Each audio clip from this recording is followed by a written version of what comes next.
You're listening to The Tales We Tell, a podcast about spooky stories, unsolved mysteries, and local lore. I'm your host, Hannah Parch. And I'm Katy.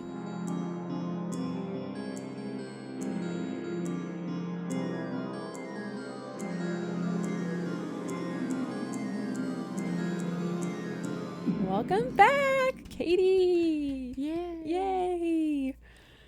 We haven't recorded in like 2 weeks. I know. And I have a birthday present for you. I actually have had your birthday present for like 2 months now. And the first chance I get to see you after your birthday, because you didn't want to go get birthday drinks that my son wanted to buy you. I forgot to put it in the car because, again, the plan was for me to drive the boys back. Mm-hmm. And so I was just going to pick it up then. Mm-hmm. But then I was like, well, it doesn't make any sense for me to drive all the way home, run up and get it. Like, I'll see you again soon. Yeah, you will, for sure. And it just makes my birthday last longer. Mm-hmm. And for the record, everyone, I was going to trivia that night, which is why I couldn't do birthday drinks, but we took a rain check on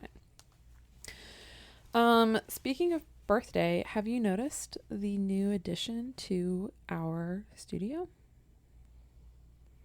Can I see it? It's a new doll. It's a new doll. Is that from your sister? No, actually, Morgan gave that to me. Nice. Her name is Nellie, and she falls over a lot. And I don't think that... It looks like she's, like, pushed Isabel over. Yeah. That, or Isabel is very, self-conscious about the new girl. Yeah. And wants to make sure the new girl isn't trying to steal her frumpy man. Yes, I feel like Isabel and Jacques don't like Nellie that much, but I love her. Her dress is beautiful. Mm-hmm. I like the color. The blue is all very pretty. And like if you look at it, it's just got all these pretty details. Lots of ruffles. Anyways, she joined the group. And then my other thing is a scary water bug story. Scary maybe just to me. So the other day, I put up sticky traps. I put one on my counter, right? Because my counter is the one place I don't want to see the bugs. And the other day, I got up and we had caught one. I was like, oh, okay, good. Like, hate that it was on my counter. Love that we caught it. Like, great. And it was the day that I had off and Jarek had to work. So I was like, Jarek will get it when he gets home. Like, it's not my job as a girl to pick up this thing. So I left it, and then right before, this must have been Wednesday, because I went to Lyra. Right before I left for Lyra, I was going into the kitchen to check on something, and the water bug was gone. It had escaped the sticky trap. Did it chew off its legs? Because mice will do that. That's why I hate the sticky traps. I don't think so. I think maybe he was really on the edge. So I think maybe he was just sleeping all day, and then when it got to be closer to evening, he woke up and he wasn't, like, I think he was stuck enough to like kind of stop him, but he wasn't fully on here. And he ran away, never to be seen again. So now you know that it's not Jarek's job, it's Hannah's job. It's Hannah's job. Although now I know that it was alive, and my fear of it coming back to life and crawling around was valid. So I mean, it's stuck. You can't miss. I know, but it was on the counter. I hate... Ugh. Then just pick it up by the opposite edge and carry it outside. Whatever. Or just throw it in the trash can. Yeah. Last night, we had another one at the Allander house. Jarek trapped it under a coffee mug. And then he was like, I'm just going to like slide it into the sink, which I was very skeptical of this plan, but he did. He slid it into the sink and then he scalded it to death with hot water, and then I made him spray it with the pesticide just in case. When we go to the cabin and we're constantly pulling ticks off of the dogs, like they are on, tick preventative, of course, and so that's why it's so easy to pull the ticks off because of the tick preventative. Right. Like, it doesn't stop the ticks from getting on, but it does keep them from latching on. So we're just constantly pulling ticks off the dogs and ourselves. And so there's always right there by the sink the tick cup.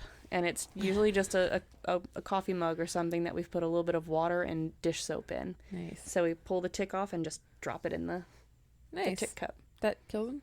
Or that? Oh, okay. Good to know. We also almost tried the the gasoline trick with wasps, because apparently we have a wasp problem too. Mm-hmm. And there were a couple that were making a little nest right on the door frame, to the front door. Did I show you the wasp nest that's at the murder cabin? That's on that rocking chair? Yes, but a giant paper wasp nest. Yes. Yeah. Because I ask if it was like empty, and you're like, no. Very active. Very active. Yeah. Very, very active. Yeah. Well, I've seen the gasoline trick work, but Jarek's plan, as has been his plan in the past, was open the door, swat it with a dustpan, and then close the door quickly. Mm-hmm. So, whatever. We didn't have any wasps in the house. Yep.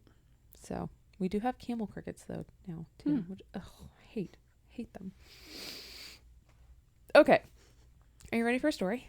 I am. Okay. I was kind of lazy this week. So this is an unsolved mystery. And that's it. All right. Okay. I will say I got a lot of this information from a 2-part article by a guy named John Horner, who is a Kansas City historian and maybe librarian. I don't know. Okay, this is the story of room 1046. January 2nd of 1935, my favorite decade of the Americas. A young man walked into the Hotel President in Kansas City, Missouri. This is one of our favorite things. He was either 20 to 25 years old, 25 to 30 years old, or 35 years old. So 20 to 35. Yes, he was between 20 and 35. He was well dressed and wearing a dark overcoat. Or he was dressed like a modestly dressed. Wearing with a brown overcoat, light brown, tan overcoat. Yeah, wearing a light overcoat. He didn't have any luggage with him. Or he had a briefcase. He had dark hair and a cauliflower ear. You know what that is? Yes. Okay. Common for like boxers and such. Yes. He also had, they described it as a large scar above his ear and near his temple. Okay. When you eventually see a picture of this. So apparently this was from a childhood accident involving hot grease. So it was a burn and it left the area without any hair.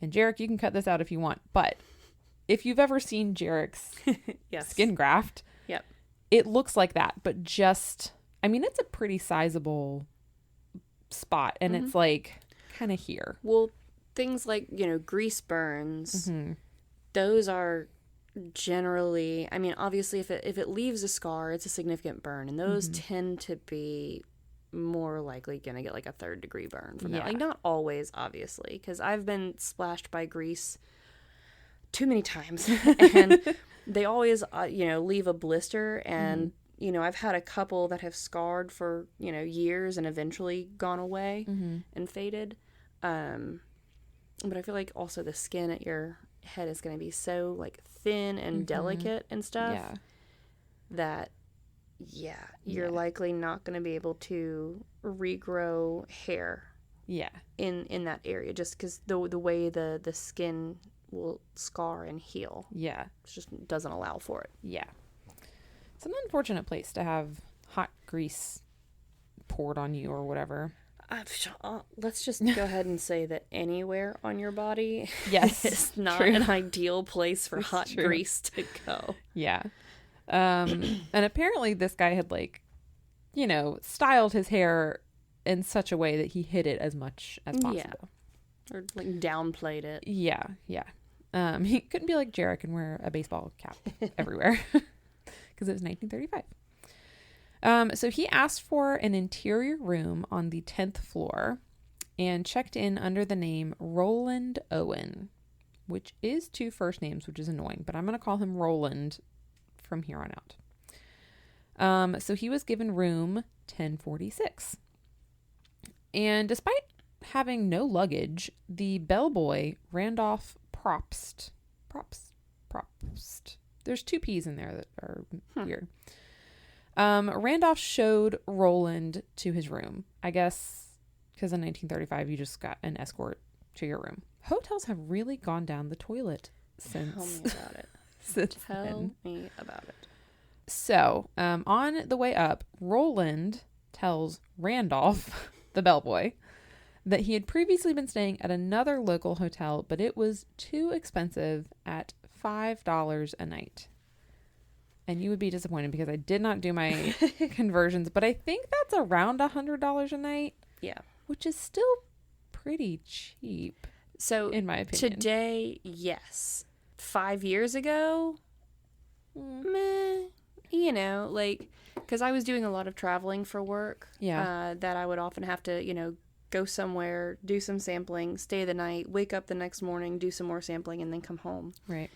And most of the hotels, I feel like, anywhere that was, a decent, quality to the point, like also that I was like, I would feel safe and comfortable staying here by myself as a young single woman. Yeah. Or a young woman alone, traveling alone. 75 to 100 was kind of like the average range. Okay. But that was, 5-10 years ago. Yeah.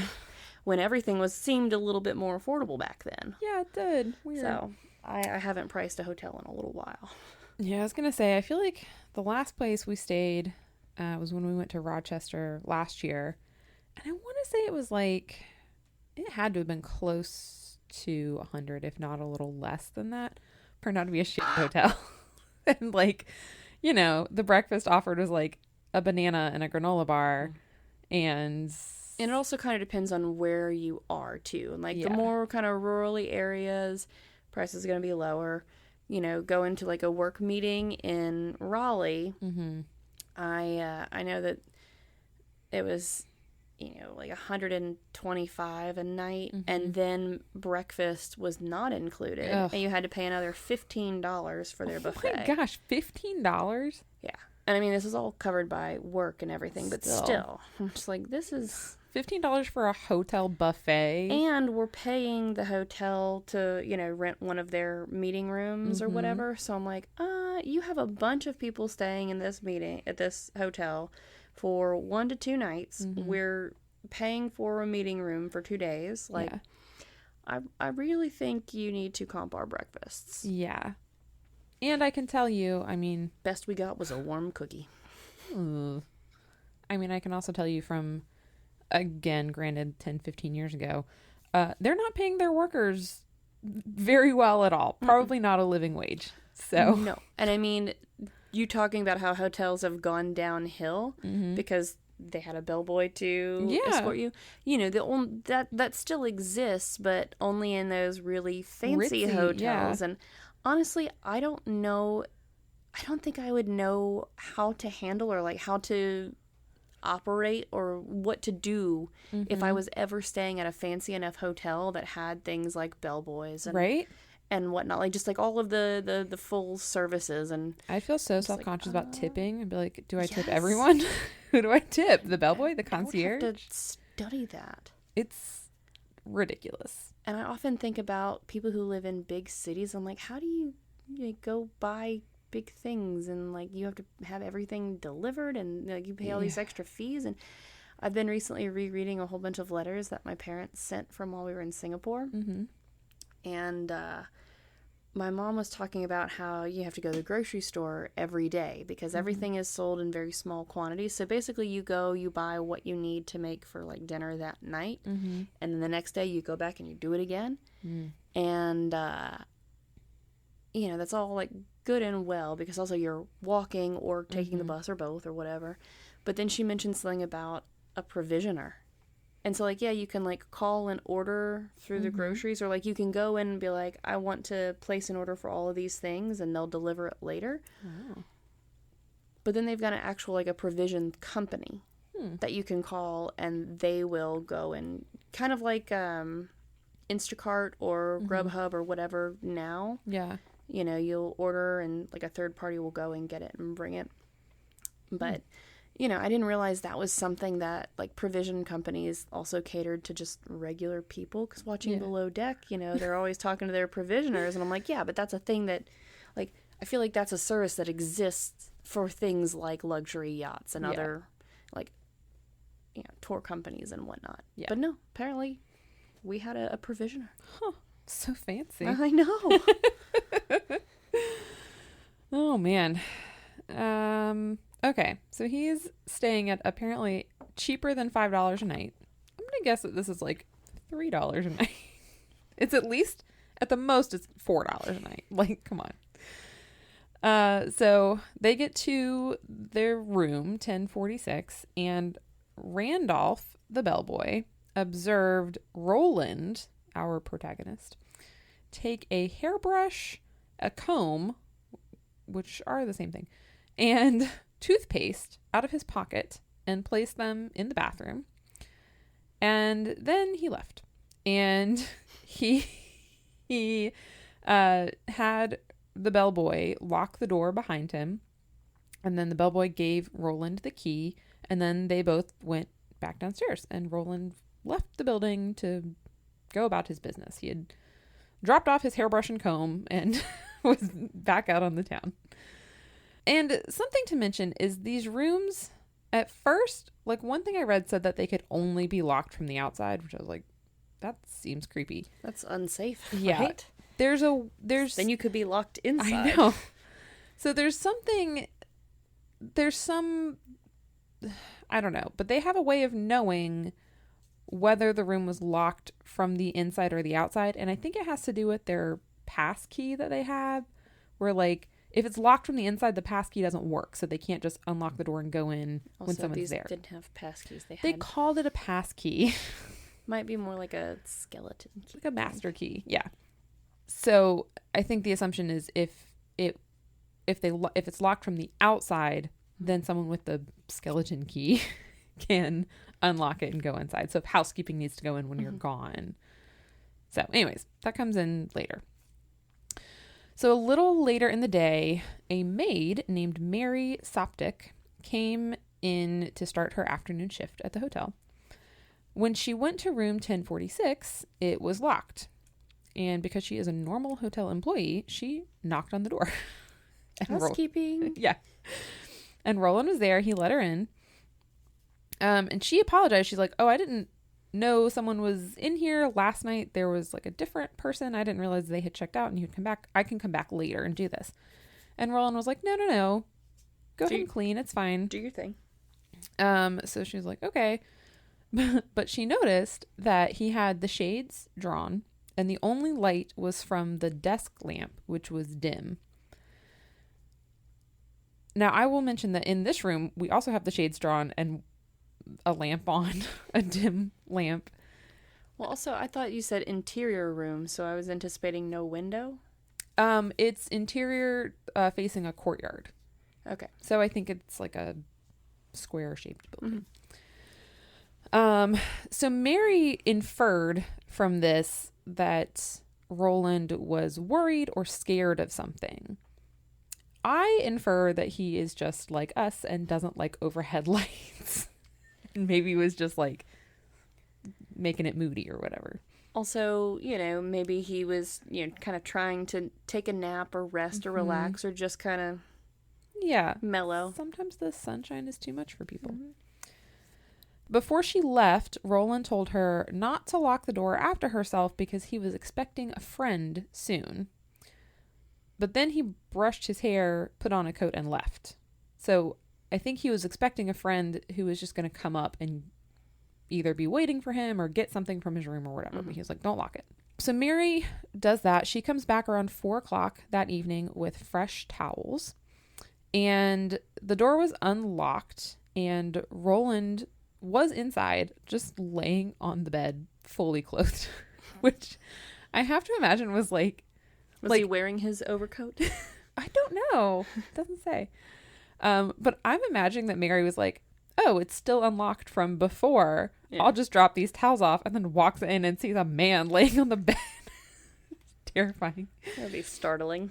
Yeah. So she drops off the towels, but while she's there, she sees a note on the desk that says, Dawn, I will be back in 15 minutes. Wait. Okay, so that's it for our first day. January 3rd, the following day, Mary comes back around 10:30 a.m. to clean. She assumed Roland was out. I don't know why she assumed. Maybe she knocked and didn't hear anything. But she had her master skeleton key on her, and it unlocked the door, meaning the door had been locked from the outside, which is also probably why she assumed Roland was gone. He left. Wrong. He was there. He was inside, sitting in the dark. So Mary probably is now thinking, I'm not cleaning this room anymore. Yeah, I will this give guy's this a creep. room to someone else. So she starts cleaning. Presumably he said again, like, go ahead. Mm-hmm. While she's cleaning, the phone rang and Roland answered it. And he said, no, Dawn, I don't want to eat. I'm not hungry. I just had breakfast. No, I'm not hungry. Maybe not in that tone, but that's how I read that. And so after the phone call, Roland just like makes small talk with Mary while she's cleaning. He asked her if she was in charge of the whole building. He asked her if the president was a residential hotel. And then he told her also about the other hotel that was charging an outrageous $5 a night. So when Mary was done cleaning, she left and she took the dirty towels with her. She comes back again around 4 p.m. with fresh towels, and she's like, please don't let him be there. Probably. Yeah. No, just major weird vibes. I'm like, maybe it's just how you're presenting it, but honestly, I'm getting weird vibes. Like, I've never been a hotel maid before, but it's gotta be awkward as hell. Like, anytime I've ever, been in a hotel and housekeeping, they're always like, oh, we'll come back. I'm just like, no, I'm about to leave. Or you're like, no, I'll leave. Yeah, no, I'm just like, I'm gonna go check out the pool, or I'll go get some lunch. Like, you do your thing. Like, you've got an actual job. I don't have to, like, unless I have to be somewhere. But yeah, I don't want to. It's one of those jobs where you don't anticipate having to talk to people. I hated when I would be at home at my dad's house. He had a maid, and she would come every 2 weeks, and I just hated being there while she was there. It's just so uncomfortable. Like, because you feel like you should be helping. Right? Like, this is my house, and I knew the days that she would come, so I was, and I know I'm not the only one that cleans before the maid comes to clean. Yep. Absolutely. So, I mean, she's there to, vacuum and mop and dust and deep clean things, not pick up my mess. Right. She's not there to tidy up after me. Right. Yeah, I occasionally when I come into work, the custodian who does our building, which is also the custodial manager, will be like vacuuming our offices just in that little area. And I always feel so awkward if she's like, oh, I'll do yours really quick. And I'm like, okay, I'll run to the bathroom real quick. I'll fill up my water bottle. I will make myself scarce so that I'm not standing around watching you clean my space. Yeah, even though I know it's your job. That's uncomfortable for everyone. I'm just like... Because, it is her job, but she doesn't want to be watched. I know. And I don't want to watch her and feel... Because, I don't know. The people who can just sit back and watch maids or cleaners clean in front of them, I think, have a little bit something wrong. They're probably the same people that treat waiters and servers poorly. Probably. And kick puppies. Oh, gosh. They're all the same in my mind. All the same. Okay, so it's 4 p.m. Mary's back with fresh towels, and she could hear two men talking from inside the room. So she's like, well, at least I don't have to clean. I'm just dropping off towels. So she knocks, and a rough voice, presumably not Roland's, asks, who is it? And she says, housekeeping. Here with clean towels. And the voice says, we don't need any. And Mary was like, yeah, you do. I already took all the towels away. I'm not going to argue, so I will leave, even though I know you have 0 towels in your room. So she leaves. Later that evening, this is kind of an aside that will, come in. It ties in. Just barely. There's a whole other one that I've grayed out because I'm like, I don't think that this is important to mention. So later that evening, around 6:30, a woman named Jean Owen, not related to Roland Owen. All right. She's 30. She got a room at the President, and like the whole explanation, this is like so 1935. It was like she had come to the city to do some shopping, but then she didn't feel good, so she booked herself a fucking hotel room at a place called the President, and was like, I'll just stay here because I don't feel well enough to drive home. But I'll also call my fiance and tell him that I'm here, and he'll come up and visit, but only for a few hours, and then he'll leave and will not spend the night. It's just weird. I'm just like, okay, girl, I feel like that's the equivalent of like driving to Jacksonville to do some shopping and then being like, I don't really feel like driving back. And then having your husband come and hang out with you and sending him back home. Yeah. Just being like, I'm going to pay, I guess not $100 a night, but I'm going to book this room and stay. I mean, if you want to stay and do more shopping the next day, that makes sense to me more so than I just don't feel like driving. I mean, good for her. If I had the means, I would also be doing that, Jean. But like, whatever. So she is given room 1048. So right next door to Roland. And she would later say that she heard a lot of noise during the night. And she didn't specify that it was coming from like next door, but she said it sounded like it was on the same floor. And it sounded like men and women talking loudly and cursing. So, the part that I am leaving out is just random information about what else happened during the night shift. And it's like, someone went upstairs and then this other person came downstairs. Presumably it's clues for later, but I don't think it matters. It's just showing where the pieces are on the board. Yes, exactly. Also, there's like mix-up where someone said one room and they might have meant 1046, but they said like 1026. It's needless.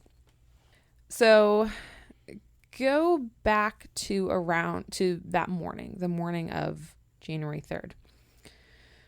I don't know why it got put in this order.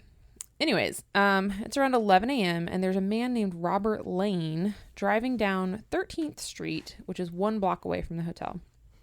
And he's just like a regular dude. He sees a man in trousers and an undershirt, but no coat, which, is 1935, so strange, running down the street. And this man flags him down. But when he approaches, the guy's like, oh, I'm sorry, I thought you were a taxi. But then he's like, oh, but actually, could you just drive me to a taxi? Like, just take me somewhere where there is a taxi real quick. You just said that I'm not a taxi, and you're asking me to do something that is the very definition of being a taxi. Yes. You're asking me to taxi you to a place. Yes. But Robert was like, no, you look like you've had a rough time. So I will say yes. He said that this guy, the one asking for a ride, which, like, spoiler, is likely Roland, had a deep cut on his left arm, and he seemed to be holding another wound on his arm, like he was trying to like stop the bleeding somewhere. And I'm not sure if Robert was like, hey man, what happened? You need to go. Is the place you need to go a hospital? A hospital? Yeah. Like, also, can you not get blood on the upholstery? Yeah. You just had this car detailed. Just had it done, and gross. But at some point, Roland muttered, I guess under his breath, that he was going to kill the expletive tomorrow. I'm assuming he said son of a bitch, because that sounds 1935. I'll kill that son of a bitch tomorrow. Or bastard. I'll kill that bastard tomorrow. I was just thinking. It's 1935. Everyone's more polite. Are they? Yes. Are they? I don't know. We just looking through rose-colored glasses. So Robert drove him to 12th and Troost Street, where Roland got out, hailed an actual taxi, and drove off. Weirdly, the way he hailed the taxi was like he saw an empty one and like opened the door and honked the horn. And then the taxi driver came out from the restaurant where he was eating and was like, I'll take you somewhere. Had that been me, I'd be like, get the fuck out of my taxi. Is the light on? Clearly No, taking a break. I am off duty. I am eating my pancakes. Leave it alone. I mean, I guess it's kind of the equivalent of ringing the bell at a desk. If Yeah. they, like, hotel attendants not at the desk. That's true. But if the hotel attendant was on their lunch, there would be someone else. there should have been someone else. Yeah. So that happened that morning, and that was the same day that Mary with the towels and everything. Okay, so the following day, January 4th, at 7 a.m., a woman named Della Ferguson, which I love. Mm-hmm. I like the name Della. I know. She started her shift at the hotel operating the switchboard. She's like from I don't know. She's straight from a movie. So Roland had requested a wake-up call that morning. And when Della went to make the call, she noticed via the switchboard that his phone was off the hook. And she's like, that's weird. Maybe he's already awake and making a call. I don't know. So she waited 10 minutes because they still had to do a wake-up call. Mm-hmm. And it was still off the hook. And apparently she could see that it wasn't being used. Mm-hmm. I don't know. You could tell that it was unplugged. Yeah, basically. or just off. I don't know. So she asks Randolph, the bellboy, to go up and check on the room. So Randolph, this little fucker, he goes up to the room. It's locked and there's a do not disturb sign on the doorknob. So he knocked loudly several times. And finally he heard someone say, come in. But the door was locked, and I guess he didn't have his skeleton key with him because he just kept on knocking. And then the voice inside said, turn on the lights. But Randolph just kept on knocking. He's just like, just not listening to anything. Finally, he yelled through the door, put the phone back on the hook, and then he left. Hey everyone, it's Hannah.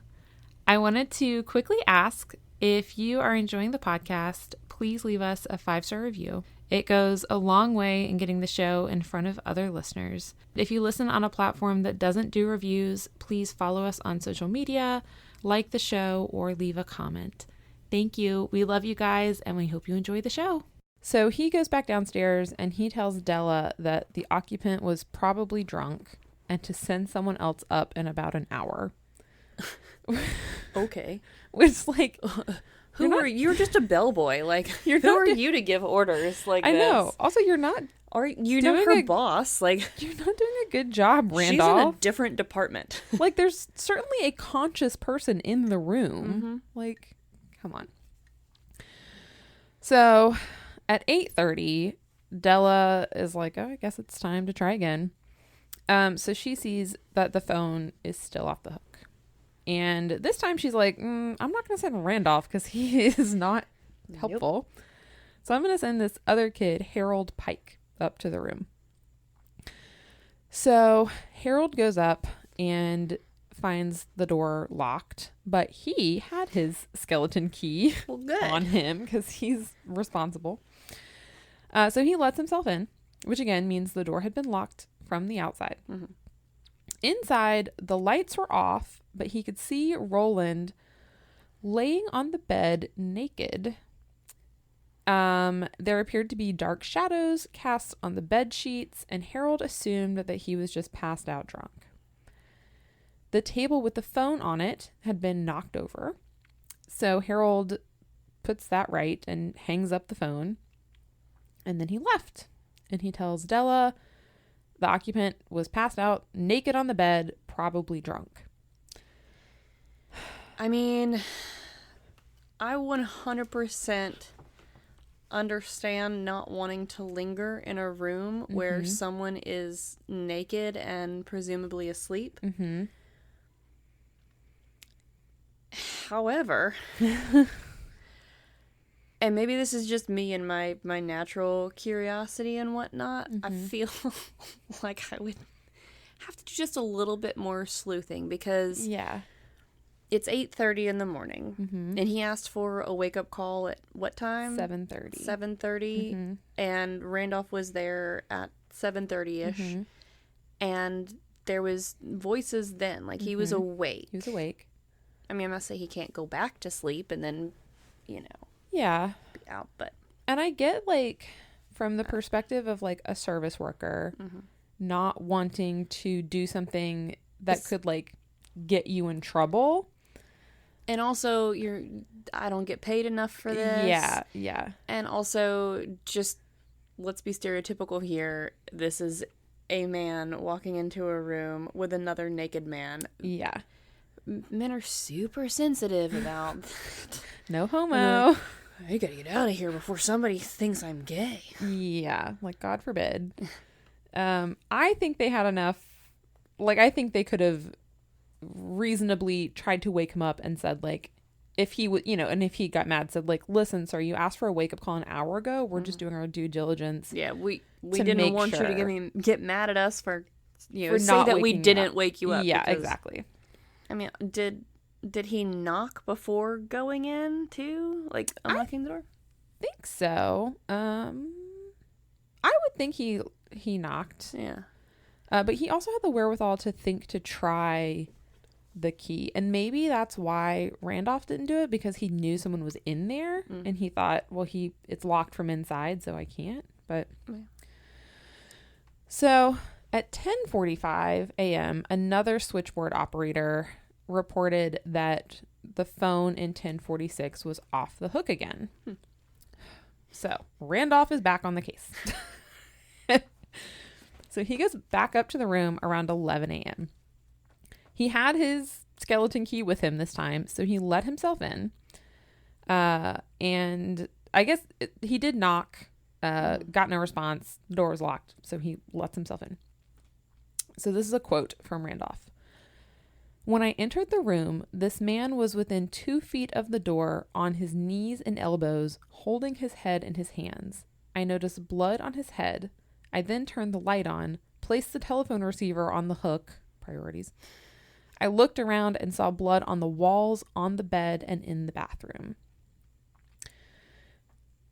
So, not good. No. So Randolph immediately goes to get the assistant manager, after he, of course, put the phone back on the hook. Again, priority. Very important. And when they both return, they go to open the door, and they're only able to open it 6 inches. And this is because Roland has apparently continued to crawl towards the door and then collapsed on the other side of it.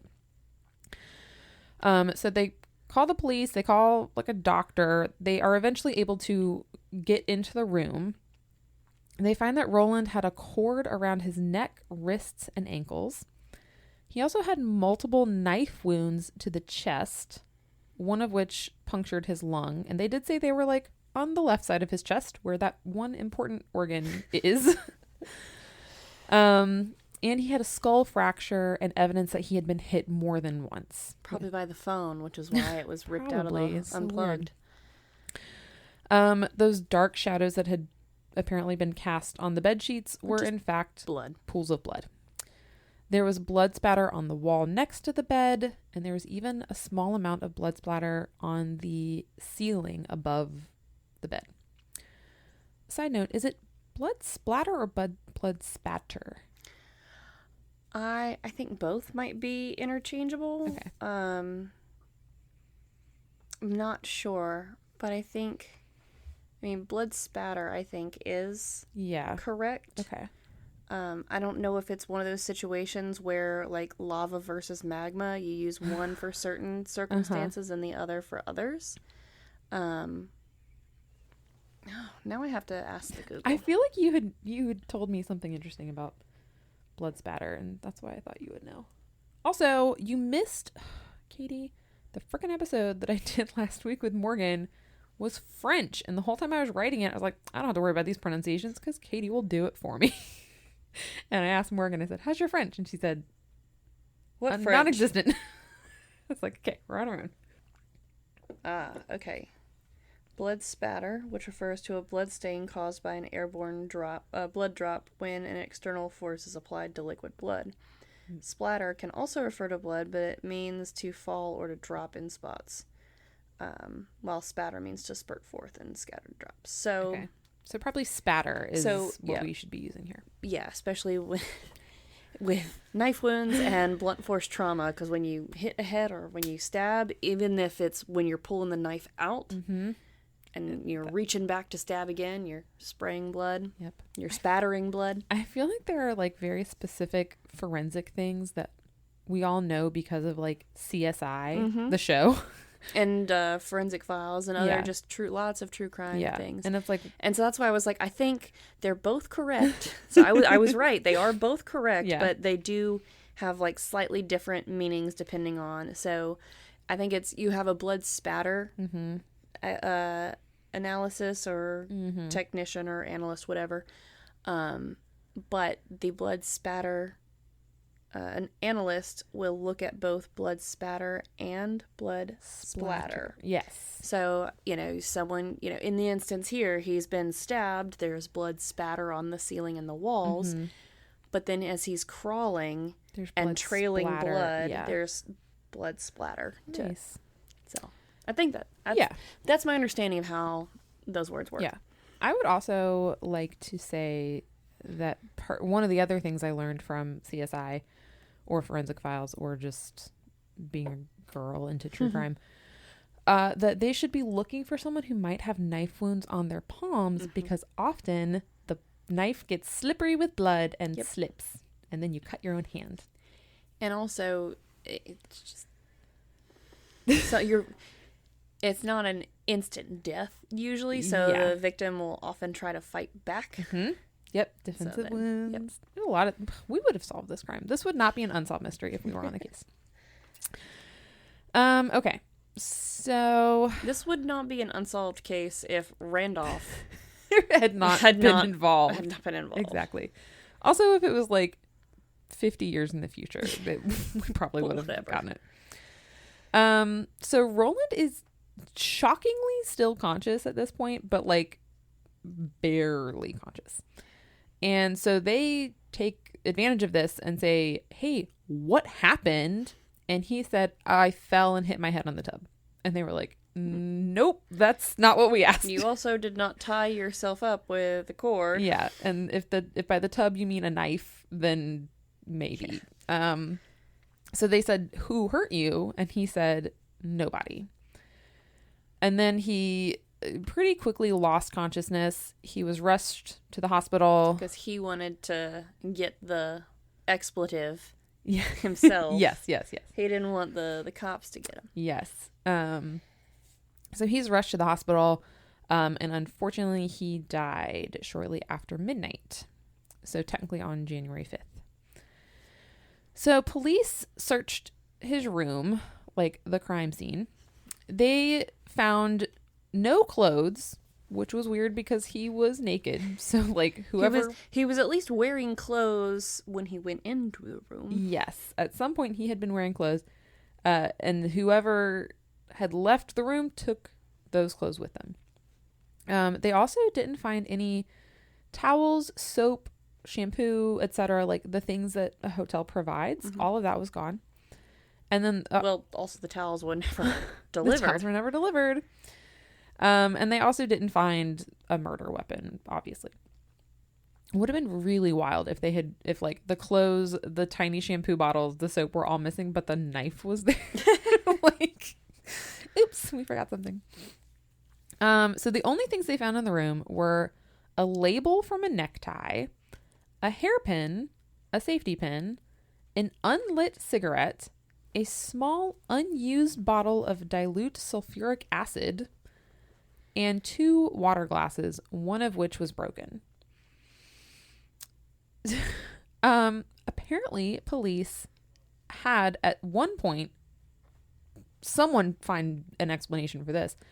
At one point, they had been considering suicide as the cause of death. I would like to know how many suicides have been successful from self-inflicted knife wounds. To the yeah. That's not. And when I say knife wounds, I mean stab wounds, not slicing major arteries, because that is successful.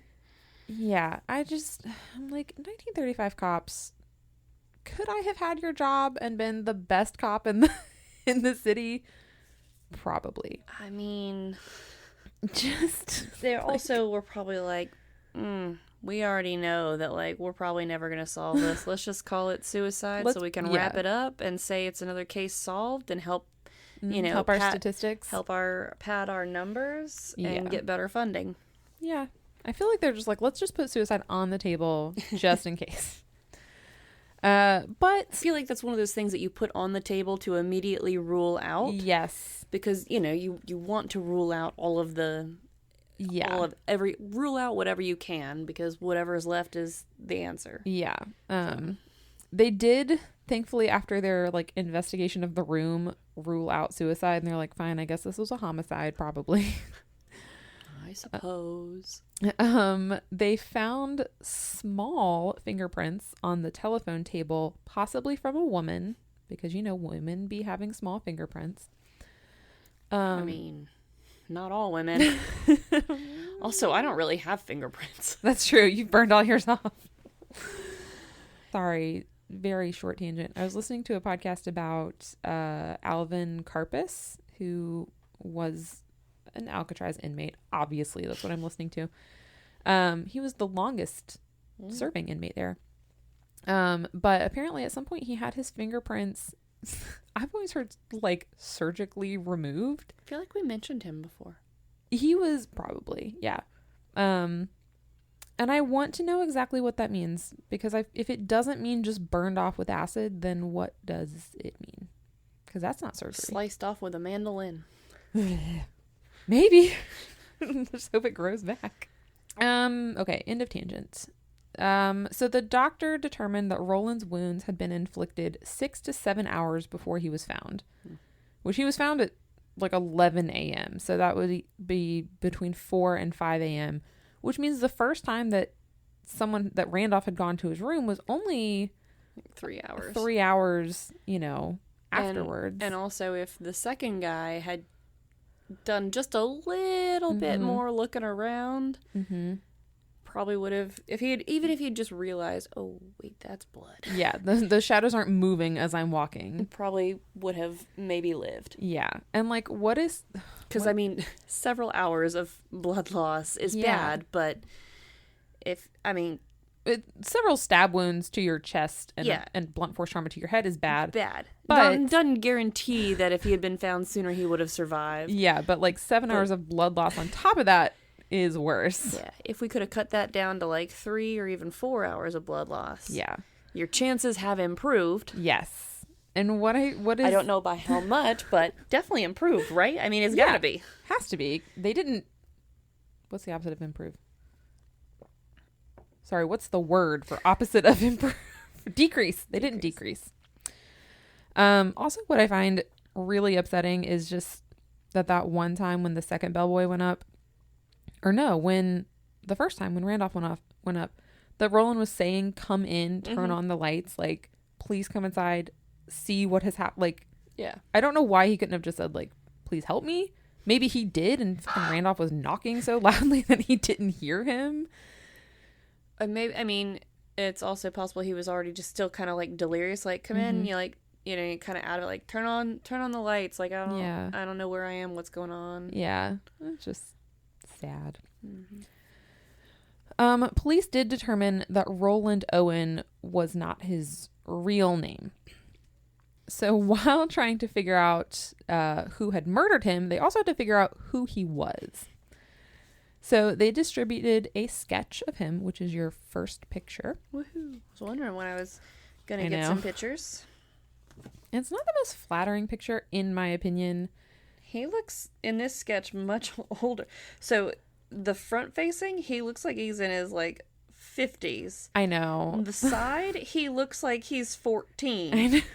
The 1935 sketch artists were, like, very unforgiving. They're like, we're going to add about 10 more...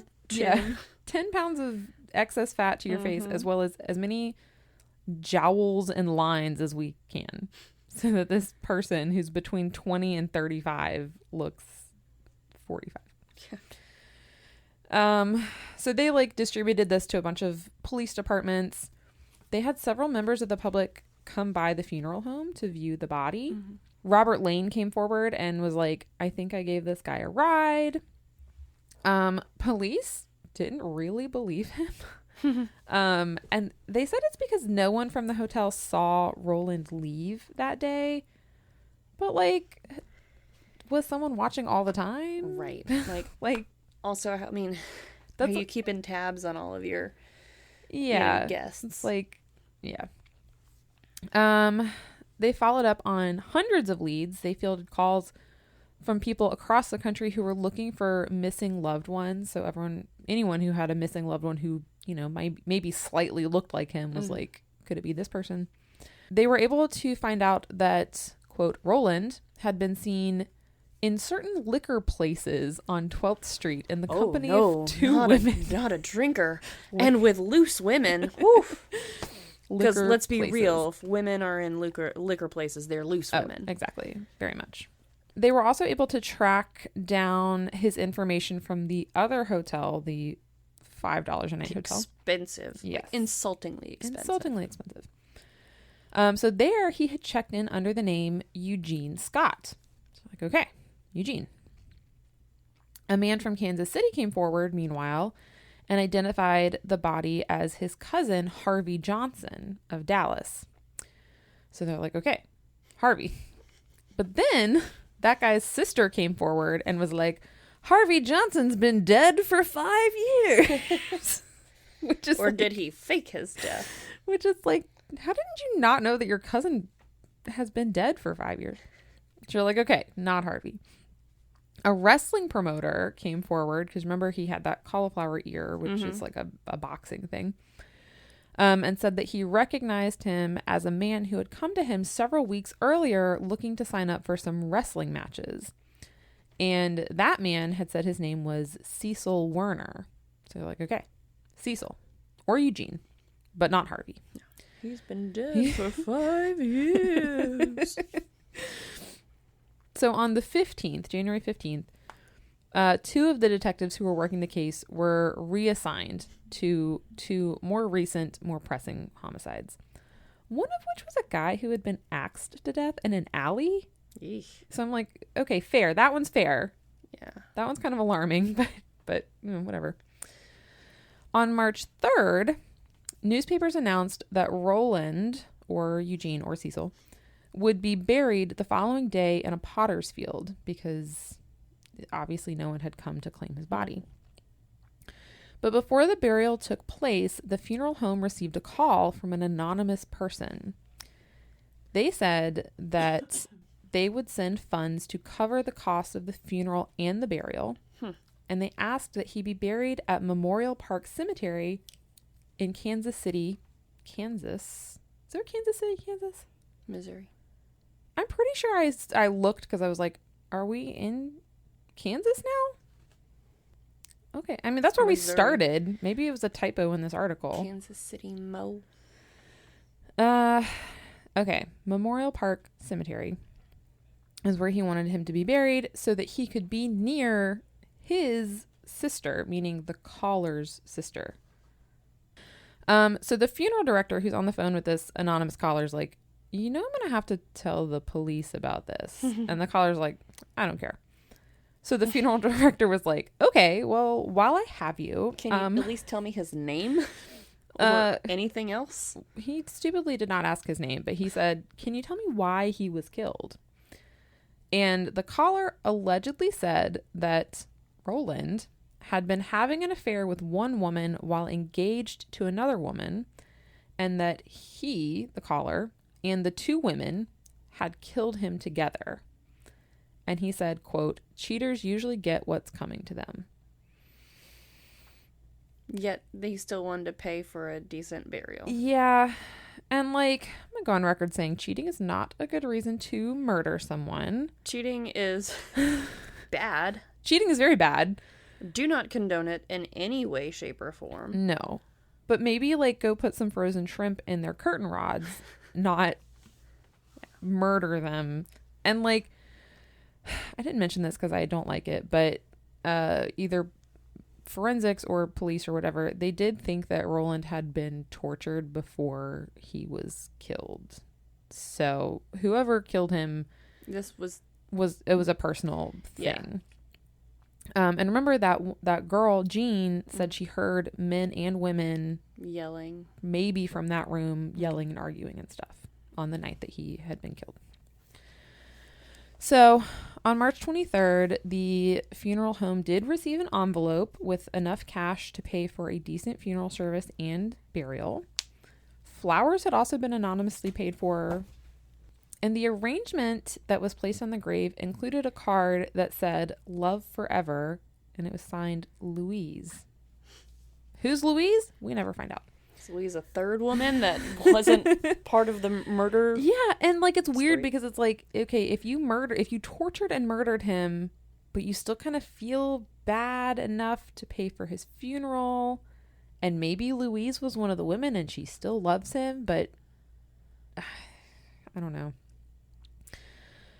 I feel like if anyone ever cheated on me, like that love it'd be like a faucet that was just turned off. Yeah, exactly. Again, I know that's not murder, the case. but I know that's not the case for everyone. I know that there's a lot of people that's like, they hurt me, but I still love them and whatnot. And like, that's fair. That's fine. Yeah. I know personally, I'd be like, off. Yeah. Nope. We are done. We do not need to ever see or speak to each other ever again. Yes. So they did have a funeral a few days later, and apparently the only people who attended were police officers. A couple months later, in May, the American Weekly published a story about this unsolved murder, and they featured a picture of Roland. That's your second picture. And this is an actual photograph from, I guess, the autopsy. Can't wait to compare that to the sketch. I know.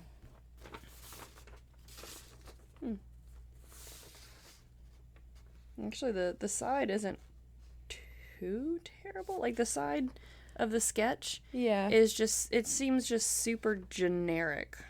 Yeah, it does. And, like, that picture also, I don't know if they edited the photo or if they put lipstick on him before they took the picture. Like, there's definitely something going on.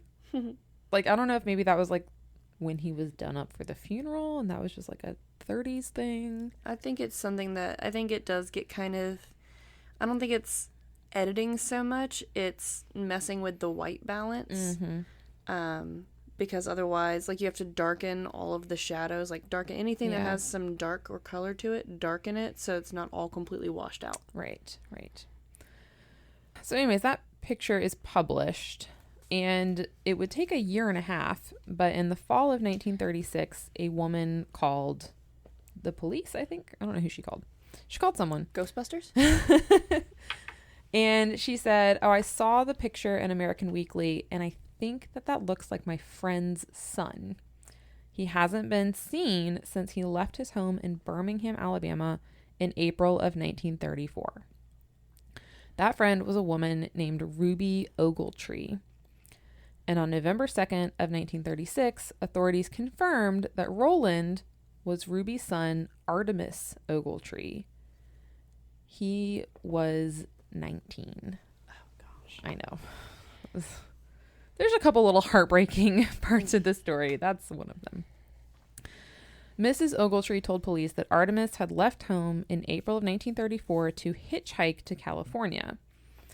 He had kept in touch with her, though, like throughout his travels. He was writing to her. One of the letters was postmarked from Chicago in early 1935. He was killed on January 3rd of 1935. So it was not earlier than that. So this was postmarked after his death. The letter was typed, which she thought was a little weird because she didn't think Artemis knew how to type. And she said it was written in a style that wasn't really consistent with his previous letters. Right. Another letter came in May of that year, which said that he was going to Europe, and that was postmarked in New York. And then in August, some guy called Mrs. Ogletree saying that he knew Artemis. He said, "I know your son. He saved my life in a fight." Cool. And the reason that you haven't heard from him in a minute is because he is in Cairo, and I guess you can't send mail from Egypt. And he married a wealthy woman, so he's like doing great. But another reason that you're not going to hear from him is because he can't write, because he lost one of his thumbs in that fight that he saved my life. But he typed her a letter. That was before the fight, obviously. You can type without a thumb. That's true. That is a great point, Katie. Technically, you only need one finger. It doesn't even have to be your pointer finger. But famously, heck, you could even use your nose. Famously, there are no typewriters in Egypt, so that's not a possibility. And he's married to a wealthy woman now. He doesn't. So he should be able to hire someone and like be his scribe. He should hire. Hire a provisioner to bring him a typewriter. Well, Egypt is like the land of the scribes. Yeah. Right? You can dictate a letter, man.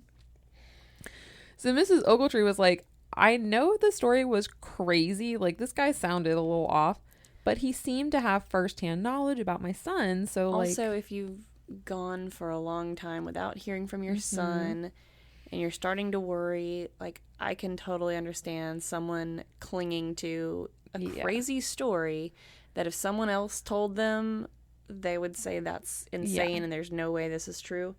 But just wanting to have that comfort and belief, like, okay. And wanting a reasonable explanation. He's alive. He's okay. He's better than okay. He's married. He's doing well. Like, he's living comfortably. He lost a thumb, but that's okay. He's having an adventure. Like, he'll come back eventually, and I'll meet my daughter-in-law, and everything will be great. Yes. So, yeah.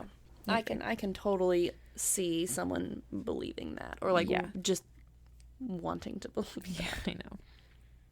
Mrs. Ogletree was able to tell police that Artemis had stayed at a third hotel in Kansas City called the St. Regis. There he had shared a room with another man, which police speculated could have been Dawn, the person referred to in the note and on the phone. But nothing came of that. They weren't able to track him down. His case remained open with reports dating into the 1950s, although no further progress was ever made. My biggest question is why all of the fake names? Yeah, unless you're just like... You're just doing it for funsies? For funsies, yeah.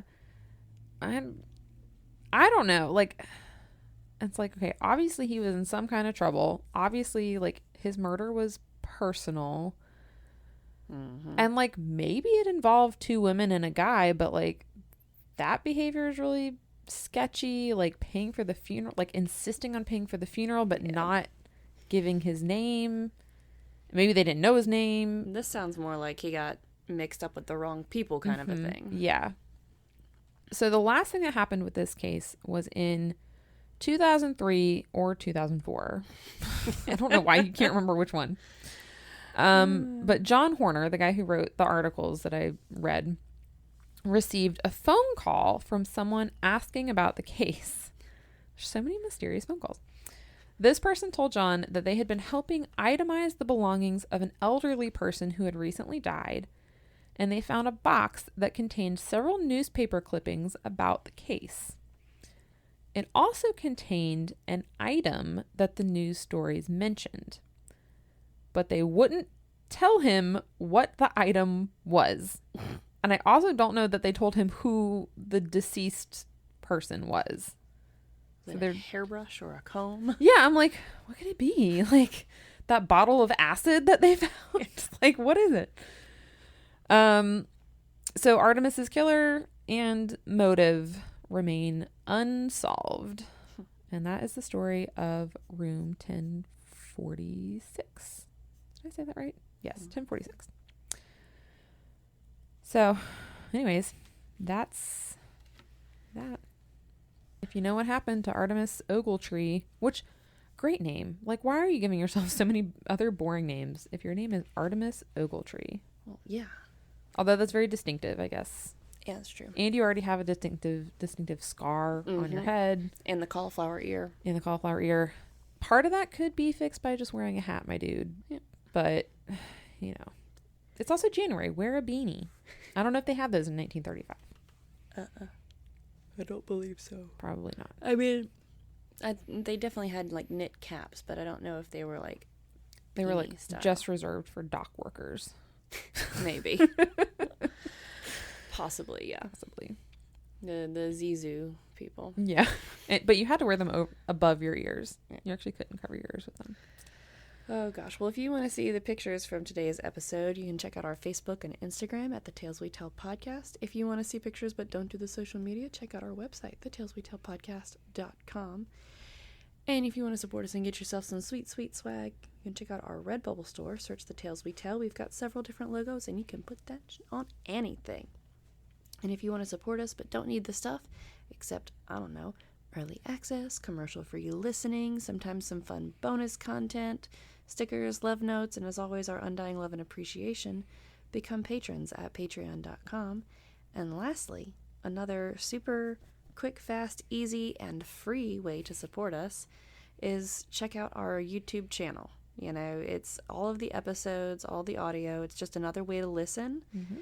And you can listen there, and also you can like and subscribe our page.